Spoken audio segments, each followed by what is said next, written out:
Welcome. It's an exciting day here at Prophecy Watchers. Let me reframe that. It's a really exciting day here at Prophecy Watchers. We've got some great news for you. I am here today with two of my favorite people. Mondo Gonzales, the co-host of Prophecy Watchers, is to my left, and I'm going to let Mondo take it from here.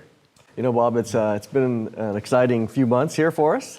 And part of being a co-host, by definition, is that there's a real host, there's a main host. And so I get the privilege of reintroducing Gary back after a little while. Gary, welcome.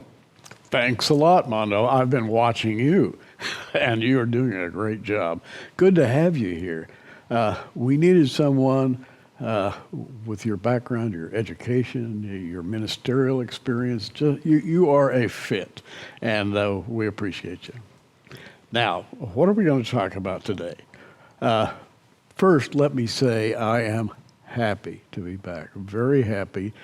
I have been gone a little over 3 months with what started out as a mystery illness and gradually morphed into something like the long-term flu.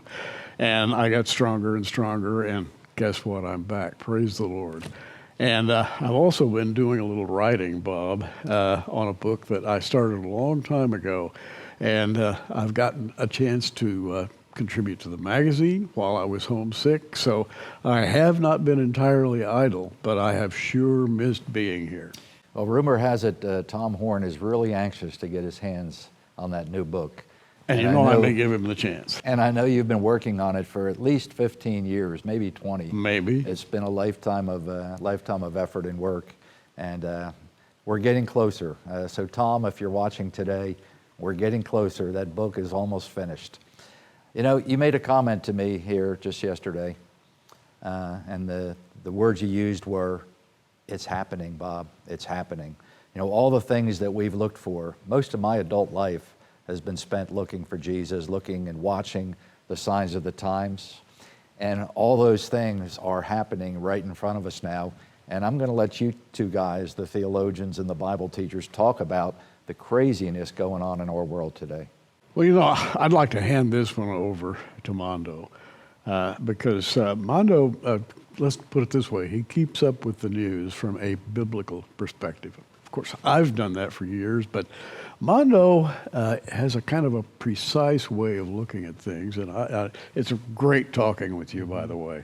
Yeah, you know, one of the things that we've been seeing, and kind of the word that is out there is convergence, and it's been out there for a couple of years, but when we see all the stuff that's going on internationally and just on a global scale, one of the things that we learned at a conference last weekend was you have this religious re-enchantment. All the different categories that when we think about prophecy are coming together, not just isolated, but, you know, wars, you know, other things, the Ezekiel 38 situation, pandemics, so many of the things that Jesus described as coming really in the beginning of the tribulation or the birth pains, and all the situations and the circumstances are gearing up to set the stage. The stage is really becoming mature. It is. And here's the thing. It's combined with our last election. Not going to go into that, but what I will say is that somehow the Keystone Pipeline got shut down, and the similar pipeline on the other side of the world that runs from Russia down through Ukraine into northeastern Europe, guess what? It got speeded up. And they're really building it, which has created political problems that we don't have time to talk about in particular. Let's just say that Vladimir Putin is very, very unhappy with what's happening with the Ukrainians and with the people in Belarus and the people around the Black Sea where all the oil gets shipped. And one thing has led to another, and Russian military materials are being rushed down to the border of Ukraine, which the northeast border of Ukraine runs right along Russia and is involved deeply in oil shipments and supplies and storage and feeding Europe the oil that Europe gets to fuel its refineries, et cetera, et cetera. What have we got here? The makings of a war. No, I think it's important too, because we get a lot of emails that come in that describe why is this different? I mean, we do know in Matthew 24, Jesus said that there will be wars and rumors of wars, but the end is not yet. So when you look at history, church history, there's always been warmongering going on. And so we want to recognize that that's true. And so the question comes up, what makes this particular situation different? And really, if there were wars and rumors of wars going on in South America, we'd be like, okay, but we're in ground central here. We're dealing with all these players, specifically the war of Gog and Magog. Right. And because those players are getting involved, the key players, Iran, Russia, and Turkey, as an example, all the things that are going on there geopolitically, that's what makes us take notice. Now, in 5 years from now, we could look back and say, hey, this was just another warmongering situation. But the reason that we spend the time to look at this specifically is because it's so easy for it to transition into that Gog-Magog war, because Israel has done a great job over the last 10 years of postponing Iran's nuclear enrichment, through covert operations. It's at a dead end point now, and we're seeing that with the current administration really getting in the way of Israel. And so the fact that it's coming to a head, that's what makes it different than all the other times. And we're talking about Ezekiel 38. Everybody's been talking about Ezekiel 38 as long as I've been reading the Bible. And Ezekiel 38 says, Son of man, set thy face against Gog, land of Magog, chief prince of Meshech and Tubal. There are 4 locations there. And Gog and Magog, if you look it up, and I'm sure you have, is indeterminate. You can't really tell where it is, except in Hebrew, the roots mean a covering over something, and with a prefix, the MA prefix, Gog and Magog, indicates a power that's moving. I was told this by several people whom I consider to be much better Hebrew scholars than myself. So you have that working. Right now, there's a power center that's moving out of Russia, down through the Black Sea, and down into the Middle East. This could happen in minutes, literally, as we speak, because Putin is bragging about his missiles, and he's bragging about his new ones that he's never shown anybody, and he says they're super accurate and they can be somewhere before the people at the other end of the line even know they're launched. So he's very, very proud, very blown up. And then Ezekiel says, and say, thus saith the Lord God, behold, I'm against thee, O Gog, chief prince of Meshech and Tubal. Meshech is the Moskva region and has been ever since the Jews were exiled there a couple of millennia ago. And Tubal, there is a Tubalsk around the sea we've been talking about here, which is the Black Sea, and the Ukraine. So all of the geographic figures that we have interlock at the beginning of Ezekiel 38. People have been looking for how long at these 4 names? When we think about what's going on, and we talk often, and we want to be understood. And what I mean by that is, we say, "Wow, this is exciting." And people can often take that wrong and go, what, you're excited about war? No, we're not excited about war. We're excited about the fact that these are indicators of the Lord's soon return to rescue the church out before the rest of the 70th week of Daniel begins. And so, are we okay to say this is exciting? I mean, this is pointing us to the rapture. That's what excites us, not the circumstances, but the rapture. We could accurately say excited and filled with dread, because we know that what's coming is going to harm a great many people. And all you have to do is turn to the openings of Revelation and read a while, and you'll see kind of a magnified view of what happens after these initial events.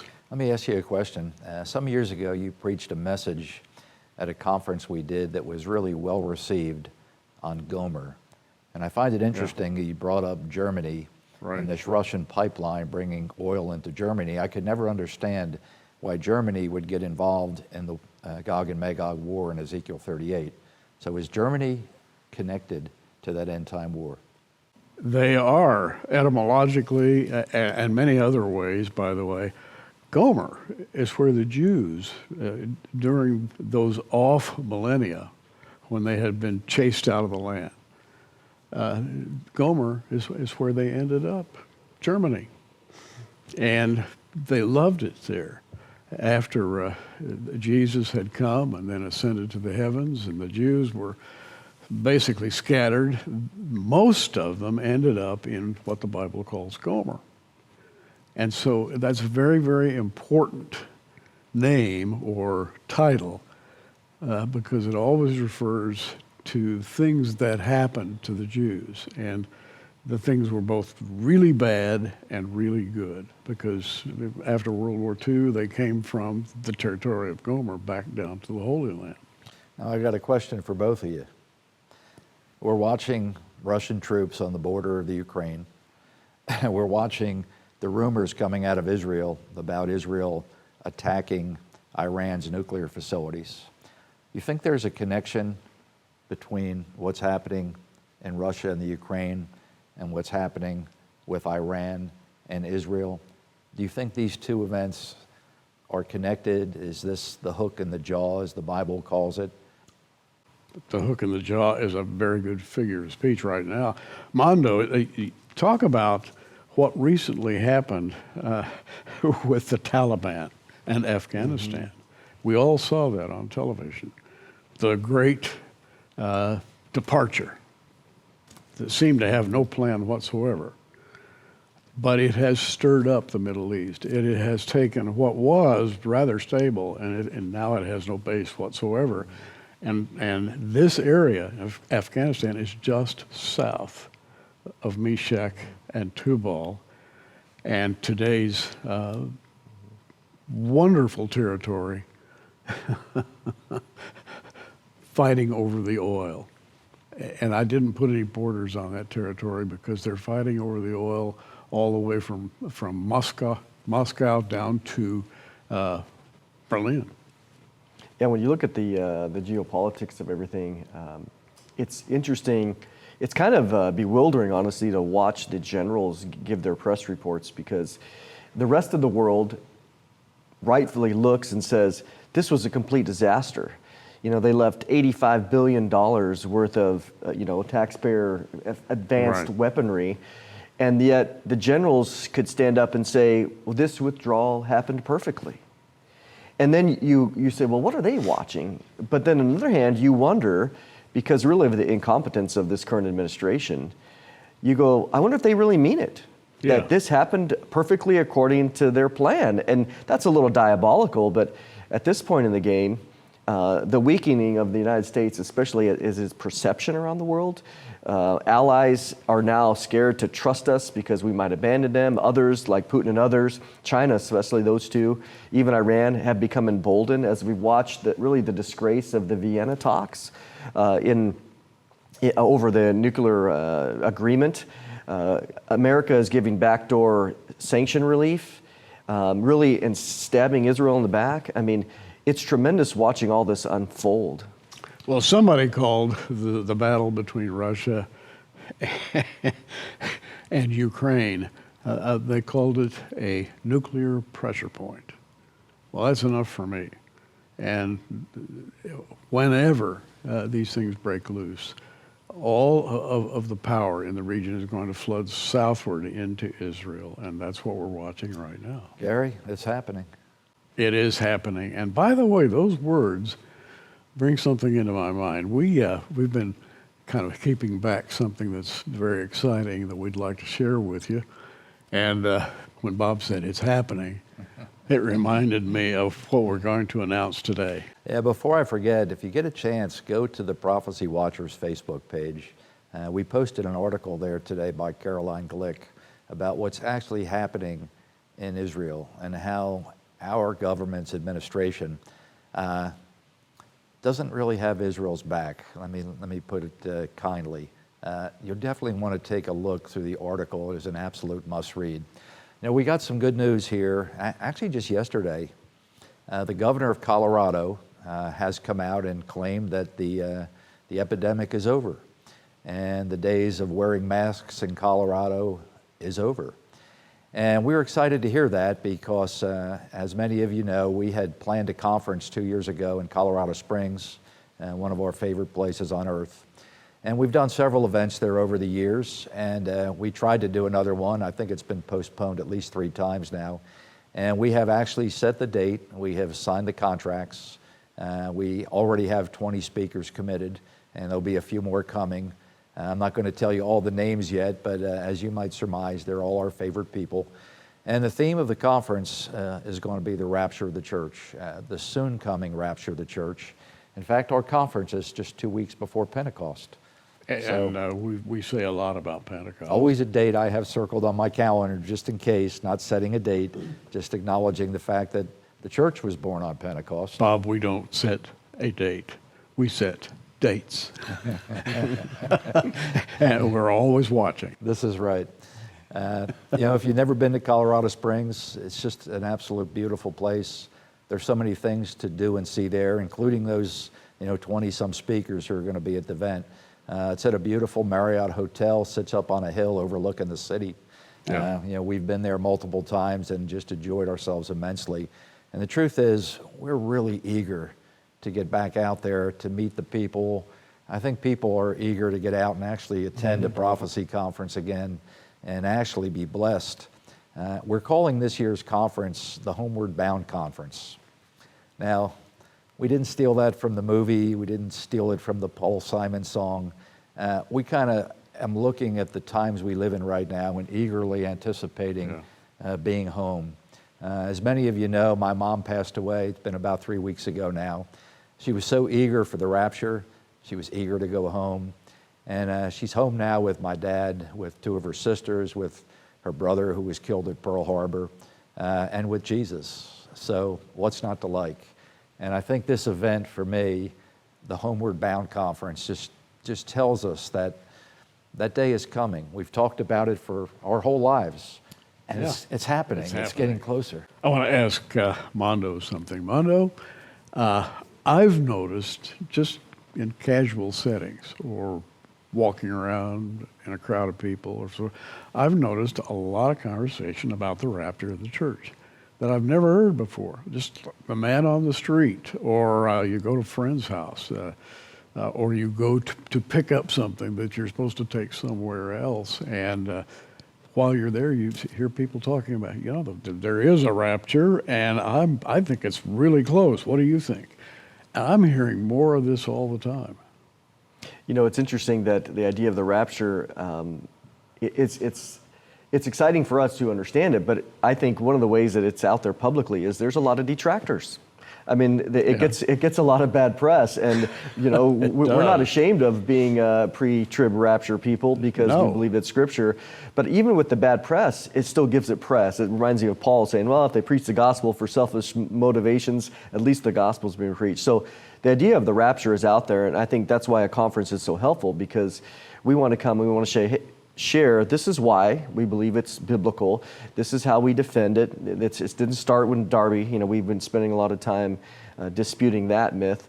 But we understand that this is the promise that Jesus gave. I mean, you look at Luke 21:36, and it's one of my favorite passages. Pray that you be counted worthy to escape all these things and then stand before the Son of Man. And we think of our citizenship is in heaven. Right. So it's very right for us to have this idea that the rapture is us going back home. Well, since we've started on the Daystar Network, it's been about 7 or 8 months now. It's amazing how many comments we get, how many negative comments we get about the rapture of the church. A lot of them come from Europe. A lot of them come from the UK. A lot of them come from Australia, from New Zealand, literally from all over the world. And people are really deeply offended by the concept of the church escaping the tribulation. Right. And I'll be honest with you, I would love to escape the tribulation. I've read about it in the Bible, and it's not someplace you want to be. And there's been a swing in theology over the years that started probably over 20, 30 years ago towards this pre-wrath doctrine that a lot of people are espousing. They call themselves pre-wrathers or pre-tribbers, but what they really are is they're pre-wrathers who believe that the church is going to be forced to endure some period of time before the rapture of the church. A lot of people think that we're raptured at the sixth seal. So what about the first 5 seals that the Lamb opened? You and I talked about this yesterday, and you shared something with me that I think is worthy of repeating, because a lot of times you can read things in our English Bibles and not really get the true meaning of what the passage says. So talk about the sixth seal and the fact that the rapture doesn't have to happen with this great earthquake on that seal. Yeah, I mean, there's, in Revelation 6:17, you have the testimony of these unbelievers that are on earth, and they're describing what they have been watching, what they've been experiencing. As you mentioned, the first 4 horsemen and all the, fourth of the earth dying, and famine, and inflation, war. I mean, it's horrible. But they recognize, they say that the wrath of the Lamb has come. And so it's interesting, scholars will go back and forth on that, but the technical language here in the Greek, it's called an aorist, and they will go back and forth and they go, well, clearly this is in reference to something that has happened already. It's not something that's coming. And how do you know that? Well, with the aorist, its context shows you, but even there, the context, if this is, they're saying, hey, the wrath of the Lamb is about to arrive. It hasn't arrived yet, if that's that flavor. That's generally the pre-wrath argument. But you look at that and you see over and over that nobody knows when the day of the Lord arrives, because it comes as a thief on those people. And these are clearly unbelievers. So it's very contradictory. You can't have it both ways, in the sense that, is it a surprise or it's not? Because if you take it as looking forward, then it's clearly not a surprise. In fact, they're inviting it to come. It's about to come. And we know that it comes as a thief on those unsuspecting. So it cannot mean that, because of the language itself, and even the theology of what Jesus said over and over about the thief and other parables. Now, Gary, correct me if I'm wrong, but last I checked, about 2 billion people die in just the first half of the tribulation.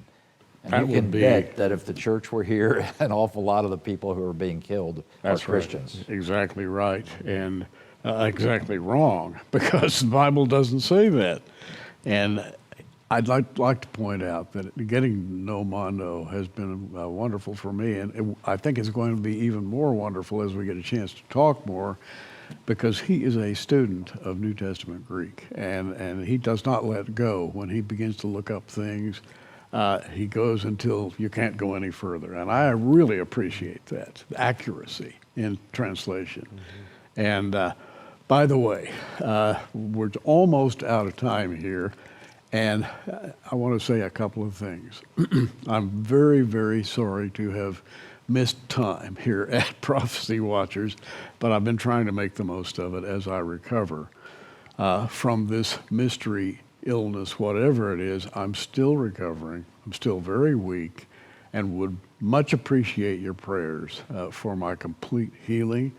I appreciate the prayers you've already sent. You have no idea how beneficial your prayers have been in my life in the last few months. Thank you, thank you, thank you. Well, we're glad to have you back.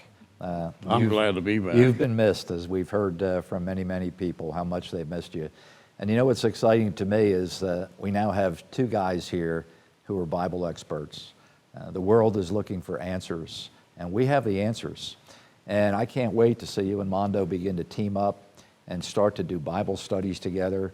It's just really an exciting time at the ministry. In fact, God's timing is always perfect. When you first started having some of the inflammation issues you were dealing with, God brought Mondo here at the perfect time. I mean, literally at the perfect time.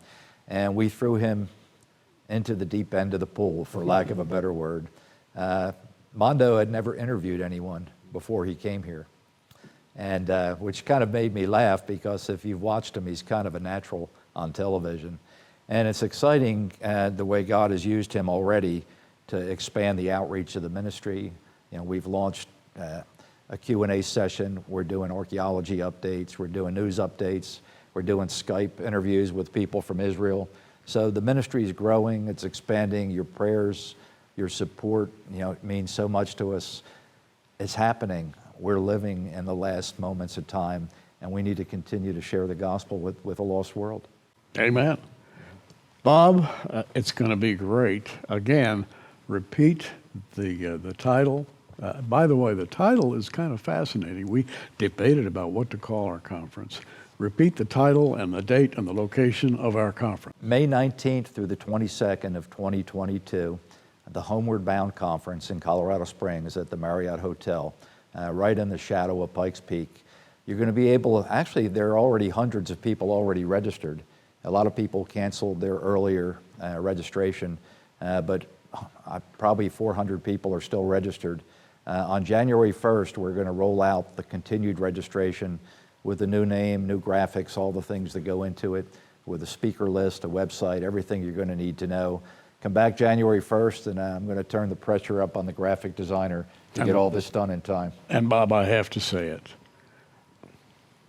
It's what you'll remember it when I say it. It's been a while, but what I always say when wishing you well at the end of one of these sessions is keep watching. We are.